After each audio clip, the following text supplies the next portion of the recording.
welcome to Sua Malam. Thank you banget udah ngeklik videonya. Ini cerita kelima di channel Sua Malam. Buat kalian yang belum dengar cerita 1-4, please didengar dulu karena seru-seru juga kok. Oke, di cerita kelima malam ini cerita tentang suatu kejadian mistis di rumah salah satu teman gua dulu di Lombok, Nusa Tenggara Barat. Namanya Fadil. Nah, sedikit background story. Ini kejadiannya sekitar tahun 2010-an di Lombok, Nusa Tenggara Barat. Dan kebetulan pada saat itu, gua jadi salah satu orang yang mengalami pengalaman di rumahnya si Fadil ini juga. Si Fadil ini teman gua yang gua kenal dari sebuah komunitas. Gua nggak tahu backgroundnya dia seperti apa. Gua nggak tahu dia itu orang dari aslinya dari mana, keluarganya seperti apa, kondisi keuangan dia seperti apa, gua nggak tahu. Pokoknya gua taunya dia teman gua di komunitas dan dia temennya seru. Dan kebanyakan anggota komunitas itu juga sama seperti gua, nggak begitu tahu banyak tentang si Fadil. Karena dia emang anaknya agak misterius, maksudnya dia anaknya asik, cuman nggak begitu ngebuka personal life-nya dia. Jadi komunitas gua ini, ya gue sebut aja lah ya, ini komunitas sulap pada waktu itu. Dan kita sesama pesulap biasanya emang nongkrongnya malam. Kita punya base camp di salah satu daerah di Mataram, di ibu kotanya Lombok. Itu biasanya kita pasti nongkrongnya malam. Entah kalau kita ada acara show atau enggak, pasti kita bakal balik lagi ke base camp buat ya sekedar ngobrol-ngobrol, sharing-sharing, bercanda-bercanda malam sampai udah larut baru kita pulang biasanya. Nah, ada beberapa orang dari komunitas itu yang nggak punya tanggung jawab keluarga atau nggak punya aktivitas lain yang signifikan di luar komunitas. Salah satunya gua. Jadi kita bisa lebih bebas, bisa pulang lebih malam. Nah, kita ini gerombolan orang-orang yang nggak punya aktivitas di luar selain komunitas itu biasanya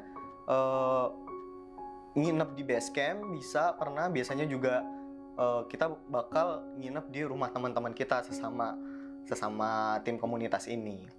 Mereka juga sering beberapa kali nginep di kontrakan gua gitu, dan nginep ke yang lainnya, ganti-gantian aja biasanya tiap weekend kita nginep, ya sambil bonding lah gitu biasa. Jadi suatu malam di base camp itu udah malam banget ya, udah mungkin jam 12 atau jam 1 malam lah gitu. Anggota tim komunitas yang lain yang mungkin udah berkeluarga dan yang lain sebagainya, atau yang besoknya ada kerjaan lah lain, punya profesi lain, itu udah pada pulang. Dari jam 10-11 malam itu udah pada pulang. Jadi malam itu di base camp sisa 4 orang. Sisa gua, teman gua si Fadil, ada teman gua lagi namanya Faris, sama satu lagi itu mentor gua, tapi kita dekat banget, itu namanya Rian. Berempat nih di base camp. Udah malam, udah sekitar jam 1 malam, kita udah ngobrol ngalur ngidul segala macam kita obrolin. Terus kita udah sharing-sharing juga skill-skill baru, trik-trik baru. Udah mulai bosan lah intinya. Udah nggak tahu mau ngapain lagi, udah sepi juga kan. Makan juga udah, intinya udah bingung lah mau ngapain. Terus kita kepikiran, ini kita berempat, kita udah pernah nginep di kontrakan gua. Ya walaupun kecil tapi ya seru-seruan di kontrakan gua udah pernah. Udah pernah nginep di rumahnya si Faris juga. Keluarganya si Faris welcome banget kalau kita ke sana. Dan kita paling sering banget nginep di rumah mentor gua si Rian. Karena dia ya orangnya santai juga, masih muda juga gitu. Tapi kita semua belum pernah nginep di rumahnya si Fadil. Bahkan kita nggak tahu rumah dia tuh di mana, rumah dia kayak apa, nggak pernah. Karena dia cuma ngikut nginep sama kita doang dan nggak pernah nawarin untuk nginep di rumahnya dia gitu. Dan kita juga nggak pernah nanya gitu kan. Akhirnya malam itu tercetuslah ide itu gitu. Fadil, nginep dong di rumah lu sekali-sekali. Kita kan belum pernah ngeliat rumah lu tuh kayak apa. Sorry. Kita belum pernah ngeliat rumah lu kayak apa, pengen dong seru-seruan di rumah lu malam ini, bisa nggak? Sebenarnya ini bukan kali pertama sih kita minta nginep di rumahnya si Fadil. Udah beberapa kali. Cuman ya emang dia nggak pernah nerima ajakan itu atau permintaan itu. Dia selalu norak dengan berbagai alasan. Kadang dia bilang, "Oh, di rumah gue lagi ada acara nih, lagi nggak bisa, lagi rame banget." Atau dia bilang, "Orang tua gue lagi ada masalah, lagi awkward banget di rumah, jangan ke rumah lah." Atau yang paling sering dia omongin, "Rumah gue jelek, jangan nginep di rumah gue lah, nginep di rumah si Rian aja, si Rian. Rumahnya kan bagus tuh, banyak makanan gitu." Ya berbagai alasan lah. Jadi kita juga capek sendiri buat ngajakin. Cuman tak kenapa malam itu, mungkin karena kita lagi gabut juga, kita kekeh nih, "Ayolah, nggak apa-apa lah jelek juga, ayolah," gitu. Karena kita push terus, bertiga nih kita nge-push dia, akhirnya dia ngomong, "Ya udahlah, yuk. Kebetulan orang tua gue juga lagi nggak di rumah, lagi ke luar kota, lagi ke Lombok Timur." Waktu itu dia ngomongnya, lagi ke Lombok Timur, lagi ada urusan kerjaan. Si Mbok juga lagi nggak ada di rumah, si Bibi pembantunya lagi nggak ada di rumah juga, lagi kosong. Jadi kita bisalah nongkrong-nongkrong. Nggak apa-apa lah, yuk kita cabut. Ya udah, akhirnya malam itu sepakat kita semua akan nginap di rumahnya si Fadil. Base camp langsung kita kunci, kita berangkat sekitar jam 1 atau setengah 2 malam tuh. Jadi kita ngikutin si Fadil nih, naik motor berempat, motor sendiri-sendiri ya, Fadil di depan. Kita ikutin, ngelewatin kota Mataram, dan ternyata dia masuk ke satu daerah, itu daerahnya namanya Pagutan, masuk ke salah satu perumahan. Dan perumahan itu bukan perumahan biasa. Perumahan itu sebenarnya salah satu perumahan yang rumah di dalamnya, ya enggak yang perumahan elit banget, enggak, cuman perumahan berkelas lah. Rumahnya bagus-bagus di dalam situ. Dan pas masuk itu, kita bertiga di belakang yang lagi ngikutin dia udah lirik-lirikan. Wah, nih anak bilang rumahnya jelek, taunya di perumahan kayak begini gitu kan. Kita mulai ngikutin, masuk. Itu kondisi udah gelap, udah sepi orang ya, udah tengah malam gitu. Terus kita sambil bercanda juga nih yang bertiga di belakang sambil ngikutin si Fadil. Karena dari kejauhan kita ngeliat tuh, ada satu rumah yang beda sendiri. Soalnya rumahnya 4 lantai, jadi gede. Sedangkan yang rumah yang lain ya mentok-mentok 1-2 lantai doang gitu. Ada satu gitu yang gede menjulang.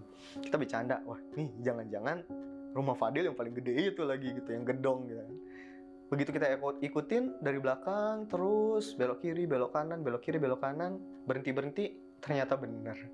Rumah dia yang paling gede di situ. Wah, ini anak bener-bener nih. Kenapa dia selama ini nggak ngizinin kita untuk nginep di rumahnya dia, padahal rumah dia gede banget gitu kan. Pagarnya tinggi gitu, mewah lah rumahnya dia. Akhirnya ya udah, dia buka pagar, kita semua masukin motor ke garasi, garasinya luas gitu kan, mobilnya lebih dari satu.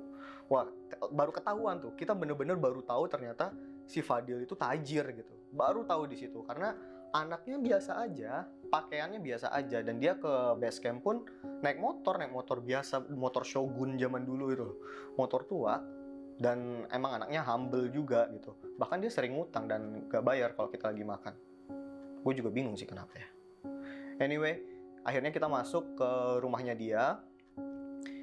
Dari teras itu kita udah ngecengin dia gitu kan, oh rumah jelek kayak begini juga gitu kan. Dia cuma ketawa-ketawa aja. Mulai ke pintu depan, pintu depan rumahnya tuh gede ternyata kan, pintu yang dua, daun pintunya dua gitu loh, kayak pintu-pintu Master Chef tau kan. Itu dia udah langsung buka, jegrek, dibuka, kita masuk. Wah gila, itu rumahnya gede banget dalamnya, luas dan mewah banget. Itu begitu kita masuk, lapang banget, karena kalau rumah biasanya kan kita masuk langsung ruang tamu tuh. Ini enggak, kita masuk itu lapang, cuman ya kita cuma lihat keramik putih dan gak ada furniture apa-apa. Tapi lurus ke depan itu baru sofa panjang gitu, sofa panjang, terus letter U, ada sofa lagi kiri kanannya, terus sama TV flat screen gede banget tuh di tengah tuh. Itu tahun 2010, TV itu wah bisa beli 3 motor kali. Intinya mewah lah gitu. Dan layout rumahnya itu nggak kayak rumah bertingkat yang kebanyakan gitu. Rumah bertingkat kebanyakan kan ya udah kita ngeliat ke atas tuh plafon, baru nanti di satu sudut ada tangga untuk naik ke atas gitu. Kalau ini enggak.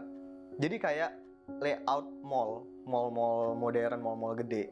Karena pas kita masuk, kita ngeliat ke atas, itu bukan plafon lantai 1, tapi itu langsung tembus ke plafon paling atas lantai 5. Jadi tengah-tengahnya, ruang tengah itu kosong, dari atap sampai bawah tuh kosong. Lantai 2, 3, 4-nya itu ngelingkar gitu, letter U. Jadi bener-bener kayak di mall, kok kalian bisa ngebayangin gitu. Ngelingkar, letter U, tengahnya kosong. Nah, di pojok belakangnya si TV dan ruang tengah itu baru ada tangga 2 gitu ke atas, set, ke lantai 2, di lantai 2-nya ada tangga ke lantai 3 gitu, terus sampai ke lantai 4. Wah, mewah banget pokoknya.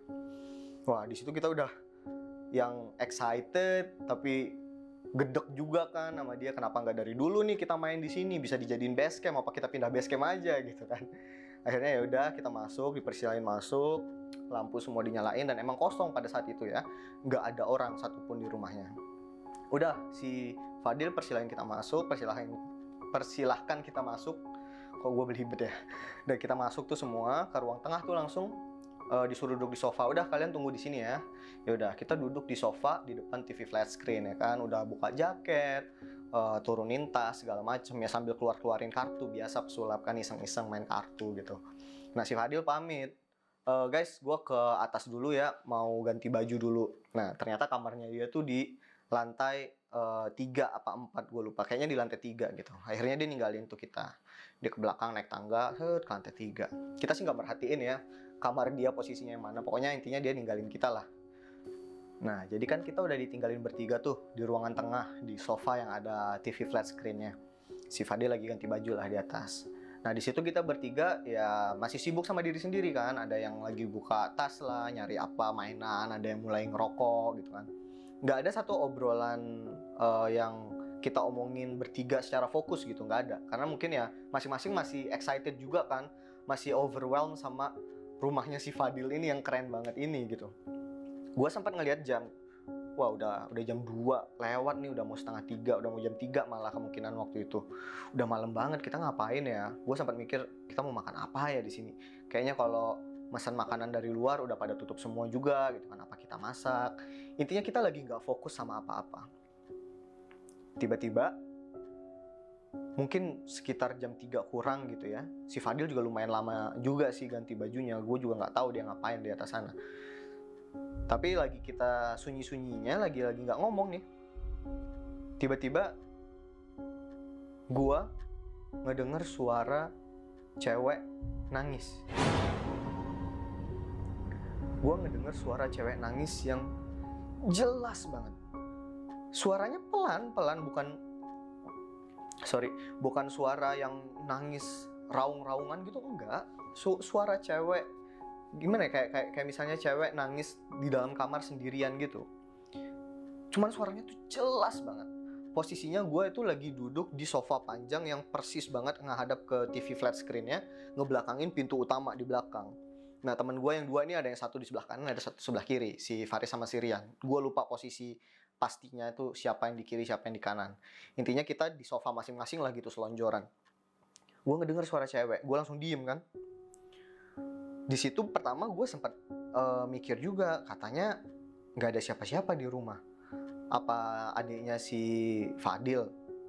Emang si Fadil punya adik? Gue sempat mikir kayak gitu kan. Dan gue ngedengar suaranya itu dari arah belakang gue, persis banget. Sekitar 10-20 detik lah gue ngedengerin, gue diem. Itu suaranya masih ada, cukup lama lah. Gue nengok ke belakang, berusaha untuk nyari arah suara itu gitu. Tapi begitu gue nengok ke belakang, suaranya udah nggak ada. Gue balik lagi kan. Terus gue ngeliat teman gue nih. Oh iya, di sebelah sini tuh si mentor gue tuh, si Rian. Gue sempat ngeliat dia gitu kan. Dan si Rian pun ngeliatin gue juga. Gue ngeliat si Faris juga ngeliatin gue gitu. Entah kenapa di situ tanpa ngomong, kita semua tuh connect. Berarti bukan cuman gue yang ngedenger gitu. Berarti mereka berdua juga ngedenger. Jadi kita mencoba untuk mengerti situasi itu gitu kan. Tiba-tiba langsung tegang sendiri. Itu tadi suara cewek kan? Akhirnya gue nanyain ke mereka, tadi kalian dengar suara cewek kan? Ada suara cewek nangis. Mereka berdua ngomong, iya, gue juga denger. Terus gue timpalin kan, gue denger jelas banget suara cewek nangis, jelas banget dari belakang gue. Pas gue bilang kayak gitu, si Rian ngomong, gue juga denger suara cewek nangis, tapi dari sebelah kanan gue. Dia nunjuk ke arah, karena dia duduknya kan hadap sini, dia nunjuk ke arah belakangnya TV flat screen. Si Faris langsung ngomong, gue juga denger suara cewek, tapi dari belakang gue.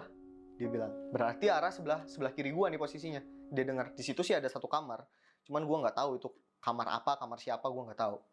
Jadi intinya Kita bertiga malam itu ngedengerin jelas banget suara cewek nangis, tapi kita bertiga ngedengerinnya dari arah yang berbeda, padahal dengerinnya sama-sama. Di situ kita cuma lihat-lihatan, karena kita langsung ngeh kan, kalaupun emang ada suara cewek dan emang ada cewek di rumah itu yang Fadil nggak ngasih tahu ke kita, nggak mungkin kita ngedengarnya dari arah yang beda gitu. Apalagi kan itu ruangan tertutup dan gede, paling enggak kita tahu lah itu arahnya dari mana. Ini arahnya beda-beda, gue ngedengar dari sana, si Rian ngedengar dari sana, si Faris ngedengar dari sana. Nggak mungkin lah, nggak make sense gitu. Jadi di situ kita langsung connect sendiri. Wah, ini pasti demit nih, bukan orang nih yang nangis gitu. Nggak lama si Fadil keluar. Kita ngelihat dari arah sebelah kiri gua, di lantai 3, si Fadil keluar dari kamar. Dia dengan santainya turun, nyamperin kita. Pas nyamperin kita, dia cuma ngeliatin doang. Lu orang kenapa? Kok pada pucet? Disitulah kita ngomong. Gua sih yang ngomong. Gini bro, kita dengar suara nangis. Suara cewek nangis. Kita bertiga dengar. Tapi arahnya beda-beda. Gua ngedengar dari sana, si Rian ngedengar dari sana, si Faris ngedengar dari sana. Tapi di sini nggak ada cewek kan bro? Gue tanya kayak gitu. Si Fadilnya diem. Kalian serius dengar suara cewek? Iya, kita serius dengar suara cewek gitu. Suara cewek nangis. Emang ada adik lu di sini, lu punya adik cewek lagi nangis gitu? Si Fadil nggak ngejawab, dia cuma bilang, guys, ini deh, siapin tas sama pakai jaket kalian. Mending malam ini kita nggak usah nginep di sini deh. Kita nginep di rumah si Rian aja yuk. Rian, di rumah lu bisa kan? Orang tua lu nggak apa-apa kan? Kita nginep di sana gitu. Emang kenapa? Udah nggak apa-apa. Pokoknya kita nginep di rumah lu aja sekarang. Boleh ya. Dia langsung ngomong kayak gitu ke Rian. Si Rian juga, ya udah ayo gitu. Akhirnya kita langsung pakai jaket lagi, ambil tas kita beresin lagi, kita langsung cabut. Itu sambil jalan kita sempat berusaha ngegali informasi juga dari si Fadil. Ini ada apaan sih gitu. Udah, kita jalan dulu aja gitu. Dia langsung matiin lampu, tutup pintu, kunci pintu, langsung cabut. Dia bilang, udah ntar gue jelasin di rumahnya si Rian sambil kita nginep. Ya udah, kita langsung jalan ke sana. Sampailah kita ke rumahnya si Rian, disambut juga sama orang tuanya walaupun udah tengah malam. Tuh baik banget sih itu orang tuanya. Langsung ya kita masak Indomie, buat kopi, kita nongkrong di kamarnya si Rian, dan kita mulai minta klarifikasi dari si Fadil dan maksa dia buat cerita.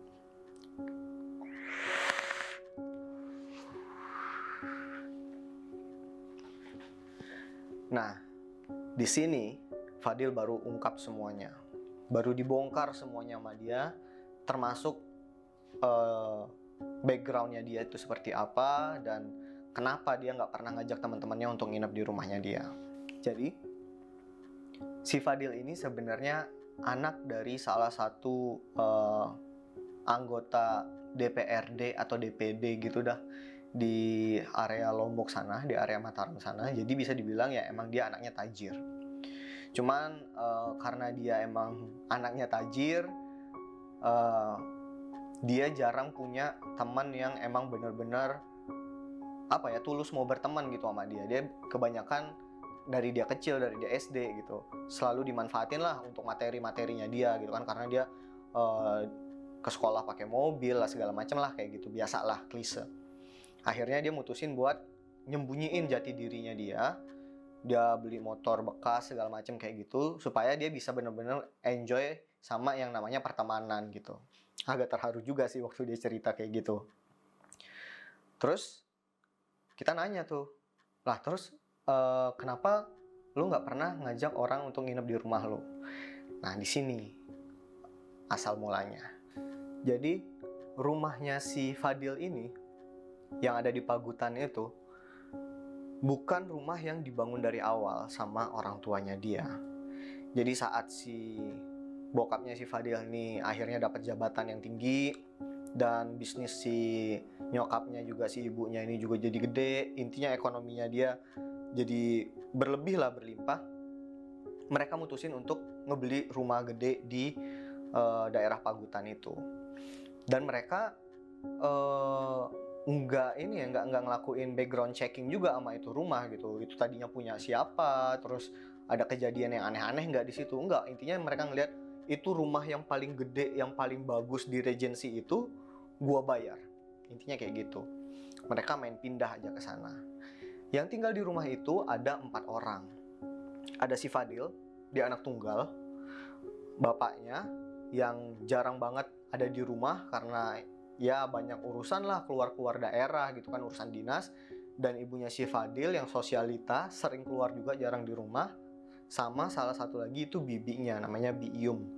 Itu pembantunya si Fadil gitu. Karena orang tuanya jarang ada di rumah, jadi si Fadil sering banget di rumah itu cuma berduaan aja sama si Bi Yum ini. Rumah itu kan gede, 4 lantai. Jadi banyak banget kamar kosong di situ sebenarnya. Si Fadil sendiri milih kamar di atas, di lantai 3, supaya dia bisa sepi lah gitu sendiri, nikmatin atau ngelakuin apapun yang dia mau, setel musik keras-keras gitu. Dan kebetulan di sebelah kamarnya dia itu kamar pembantu, kamarnya Bi Yum. Jadi kalau dia butuh apa-apa gampang gitu kan, tinggal teriak aja dari kamar, "Bi, masakin Indomie," gitu kan misalnya. Gampang lah gitu. Jadi intinya kamar dia di lantai 3. Nah, semenjak pindah ke rumah baru itu, sebenarnya banyak kejadian-kejadian mistis yang terjadi. Tapi kejadian-kejadian mistis itu lebih sering terjadi sama si Bi Yum, si pembantunya si Fadil ini. Nah, si Bi Yum ini sering banget ngedengar suara cewek nangis, suara cewek ketawa, barang-barang digerakin sendiri, lampu kelap-kelip. Pokoknya sering banget ngalamin teror-teror kecil gitu lah, gangguan-gangguan mistis kecil, poltergeist kayak gitu malam-malam. Dan dia tuh sering cerita ke bosnya dia ya, ke si bapak dan si ibu gitu. Cuman mereka nggak peduliin lah hal-hal kayak gitu. Apaan sih Bi gitu, gak usah cerita-cerita kayak gitu, apaan sih Bi, masih percaya kayak begituan, zaman udah modern kayak gitulah. Nggak pernah dipeduliin ceritanya si Bi Yum ini. Nah, cuman karena ya si Bi Yum sama si Fadil sering berduaan doang di rumah, kadang si Bi Yum tuh suka cerita juga nih sama Fadil, "Mas Fadil, tadi malam saya digangguin gitu, kamar saya digedor-gedor, terus ada suara cewek nangis di depan gitu." Nah, si Fadil sebenarnya ngedengerin juga ceritanya si Bi Yum ini, cuman ya dia apa ya, bisa dibilang dia sedikit skeptis sih anaknya. Mungkin karena pengaruh dari orang tuanya juga yang nggak percaya sama hal kayak begitu kan. Ya cuman dia nggak iyain aja, "Oh iya Bi Yum, berdoa aja," gitu. "Oh iya Bi Yum, diperbanyak aja sholatnya," gitu. Jadi dia sambil ngedengerin sambil main HP gitulah. Cuman dia tetap ngedengerin cerita-ceritanya Bi Yum. Jadi sedikit banyaknya dia tahu lah apa-apa aja yang menurut si Bi Yum pernah kejadian di rumah itu gitu. Nah, suatu hari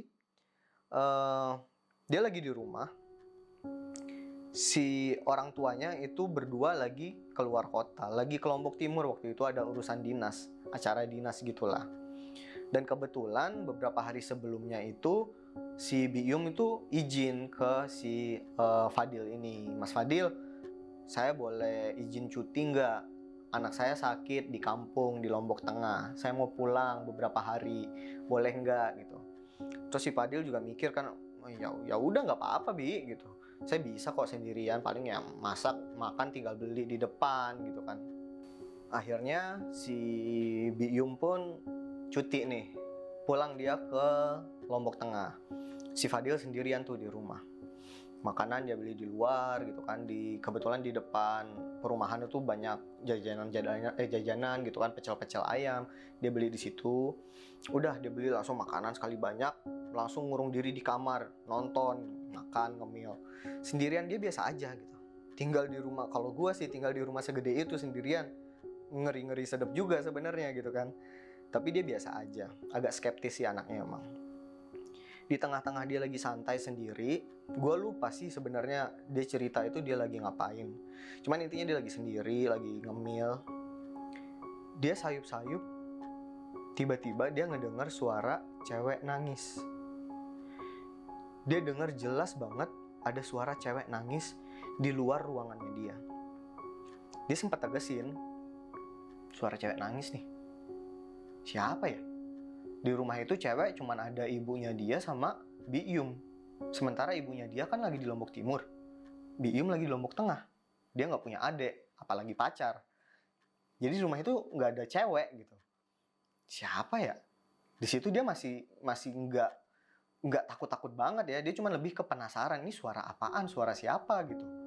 Akhirnya dia coba keluar kamar. Dia coba keluar kamar, posisinya seluruh rumah itu lampunya mati ya, cuman ada 1-2 lampu aja, jadi nggak bener-bener gelap banget, tapi remang lah gitu. Dia keluar, dia coba tegesin, dari mana ya suara ini? Sorry. Ternyata setelah ditegesin, suaranya itu dari kamar sebelahnya dia, which is kamarnya si Biyum gitu kan. Dia ngedekat, apa si Biyum udah balik ya?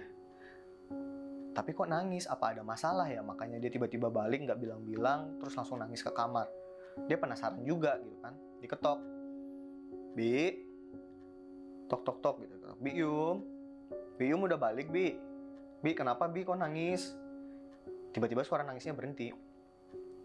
Terus dia mikir kan, si Biyum nih berhenti nih, kenapa ya? Bi, saya buka ya Bi pintunya gitu. Dibuka sama dia. Trek, dibuka. Nggak ada siapa-siapa. Kamarnya gelap, nggak ada siapa-siapa. Dan suara nangisnya juga nggak ada lagi gitu, hilang gitu, nggak ada suara nangis lagi. Di situ dia masih nggak takut, dia lebih ke bingung aja gitu. Tadi apaan ya? Akhirnya dia keluar kamar si Biyum sambil mikir, sambil megang HP gitu, sambil jalannya mundur, dia keluar jalan mundur. Karena persis di depan kamar dia dan kamarnya Biyum itu railing kayak pembatas gitu. Kayak tadi gue bilang kan, rumahnya dia tuh tengahnya tuh kopong gitu, kosong, langsung ke lantai bawah. Jadi setiap lantai tuh ada railingnya gitu, biar nggak langsung jatuh ke lantai 1 gitu, ada pagarnya. Dia langsung ke railing, ke pagar itu, terus nyender kayak gini nih. Dia nyender gitu kan, tangannya di sini sambil main HP. Apa tadi gua halu ya? Wah, nggak bener nih. Masa iya gua mabok?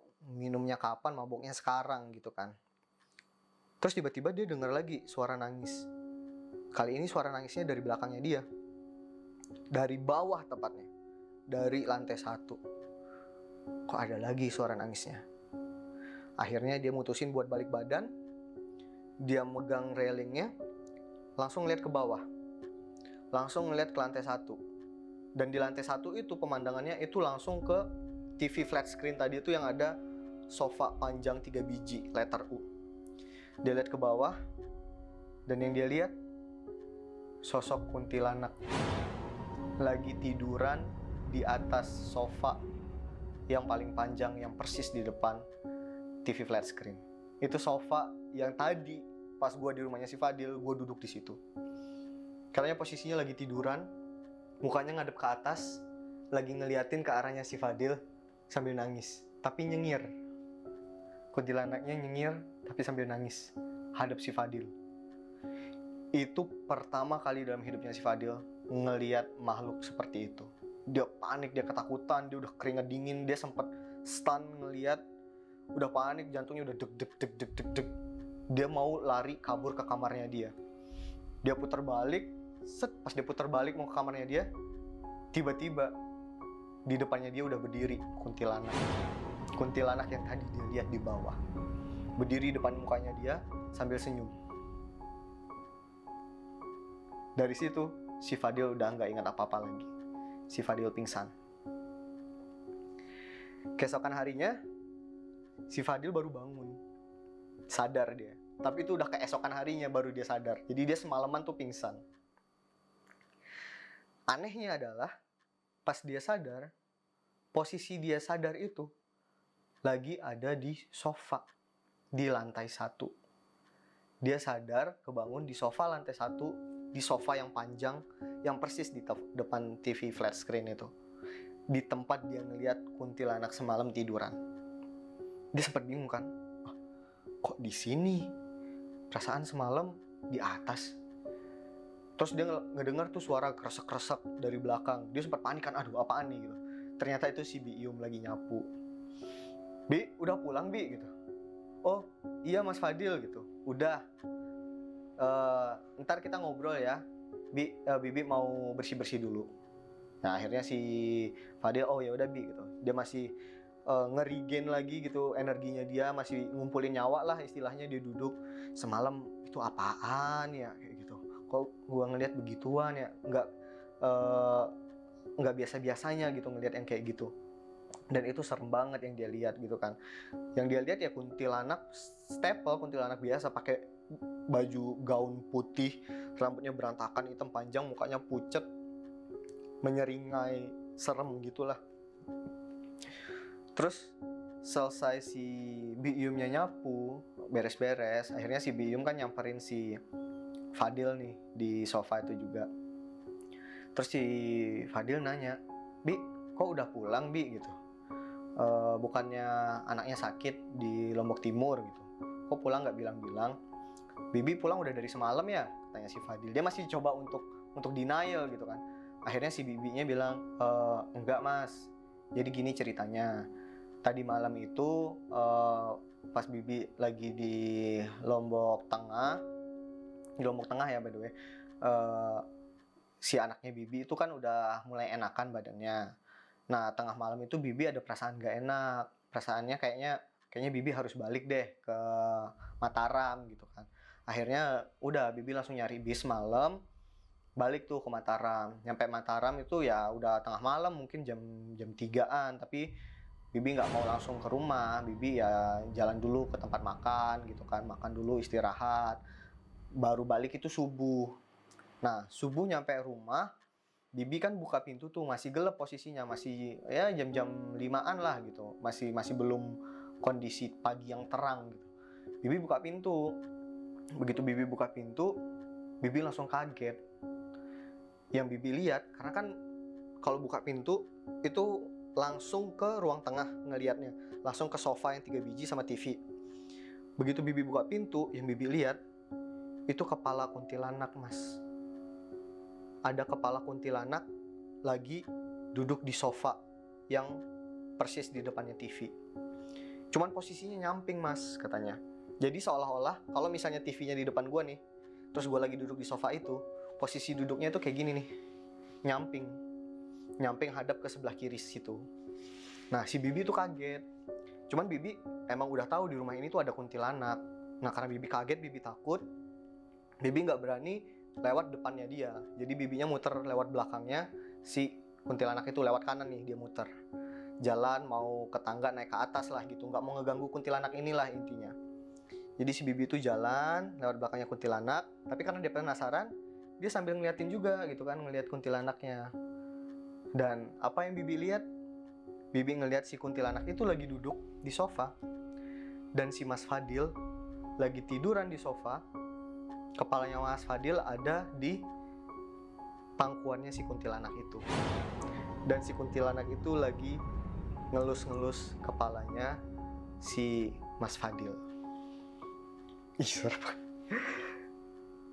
Ngeri banget sih kalau dibayangin. Jadi ada kuntilanak duduk di sofa, si Fadil tiduran di pangkuannya si kuntilanak itu, dan lagi dielus-elusin kepalanya sama kuntilanak. Di situ si bibinya kaget. Si bibinya nggak berani ngegangguin juga. Bibinya langsung panik, langsung lari ke atas, naik tangga, masuk kamarnya dia, tutup pintu, jebrak gitu, langsung tidur. Nunggu sampai pagi lah paling enggak gitu kan. Begitu pagi, jam 7, jam 8 dia bangun lagi, mau bersih-bersih rumah kan biasa. Dia keluar kamar, ngelongok ke bawah. Ternyata di situ kuntilanaknya udah nggak ada. Sisa si Fadil doang masih ada di posisi itu, tiduran di sofa. Berarti yang dilihat sama bibi itu bukan halusinasi. Si Fadil emang bener-bener lagi ditimang-timang sama kuntilanak. Ngedengar cerita itu, si Fadil keringat dingin kayak, wah serius bi gitu. Dan si Fadil juga nginget gitu kan, iya semalam sih Fadil juga ngelihat kuntilanak sih, dan itu serem banget. Berarti si kuntilanak itu mindahin Fadil dari lantai 3 ke lantai bawah, terus ditimang-timang ya bi ya gitu. Iya mas, kayaknya sih gitu mas gitu. Wah, si Fadil udah ketakutan banget. Dan semenjak malam itu, semenjak hari itu kejadian dia ditimang-timang sama si kuntilanak, si Fadil sering banget ngedengar suara nangis, ngedengar suara ketawa, atau sekedar ngelihat kuntilanak itu munculin diri di salah satu spot di rumah itu. Sering banget. Dan sampai sekarang dia nggak tahu itu makhluk kenapa ada di situ, tujuan dia apa. Intinya dia diteror. Itu yang ngebuat Fadil nggak betah tinggal di rumah kalau dia sendirian. Kalau ibu sama ayahnya dia lagi keluar dinas, terus bibinya lagi nggak ada di rumah, dia nggak mau nginep di rumah itu. Dia bakal pergi ke warnet, ambil paket malam sampai pagi, baru balik ke rumah. Atau dia nongkrong di base camp. Dia nongkrong di base camp, terus sambil ngobrol-ngobrol dia mencoba untuk masukin sugesti supaya kita nginep di rumah salah satu teman, supaya dia bisa ikut nginep rame-rame. Karena dia nggak berani nginep di rumah itu. Dan itu juga kenapa dia ragu ngajak teman-temannya nginep di rumah dia. Karena takut kejadian hal-hal seperti itu. Dan pada malam saat kita ngajak dia untuk nginep di rumah si Fadil itu malam pertama dia nyoba, oke lah cobalah ajak teman nginep di rumah. Dan ternyata bener, kejadian juga. Kita bertiga ngedengar suara si kuntilanak itu. Ya walaupun untungnya dia nggak munculin diri ya, belum kali munculin diri di depan kita. Ya gitu ceritanya. Sejak saat itu kita nggak berani lagi untuk nginep di rumahnya si Fadil. Dan kita nggak mau nanya-nanya lagi tentang dia. Intinya kalau dia mau ikut nginep di rumah kita, hayu lah. Tapi kita nggak mau nginep di rumah dia lagi. Dan kita nggak mau nanya-nanya hal-hal kayak gitu lagi. Itu cukup serem karena kita bisa nge-confirm ceritanya dia. Karena kita yang ngalamin dulu sebelum kita buat dia untuk cerita. Dan itu creepy banget sih. Gua sampai sekarang masih inget suara ketawanya. Suara nangisnya tuh kayak gimana, jelas banget. Dan gue nggak berani ngebayangin wujud aslinya itu kayak gimana kalau lagi nangis. Kayak gambarannya si Fadil tadi gitu. Sambil nyeringai tapi suaranya nangis. Wah, itu pasti serem banget. So ya, itu cerita kelima buat kalian nikmatin, nemenin malam kalian. Thank you banget untuk kalian yang udah subscribe dan nonton 4 cerita sebelumnya. Buat kalian yang belum, dicekin deh, seru-seru. Ada 2 cerita tentang pendakian, itu salah satu yang favorit gue juga, pengalaman dari adik gue sendiri. Itu keren banget ceritanya, kalian coba dengerin. Dan kalau kalian enjoy sama video-video seperti ini, cerita-cerita serem untuk nemenin malam kalian, consider buat subscribe, karena gue akan coba untuk rutin ngupload video, at least 1 video per minggu. Nah, biar gue nggak kehabisan bahan juga, kalian bisa juga nyumbang, supaya cerita serem kalian, kalau kalian emang punya pengalaman real, bisa didengar sama pecinta horor lainnya. I think that's about it. Thank you banget udah nonton, and see you in the next video.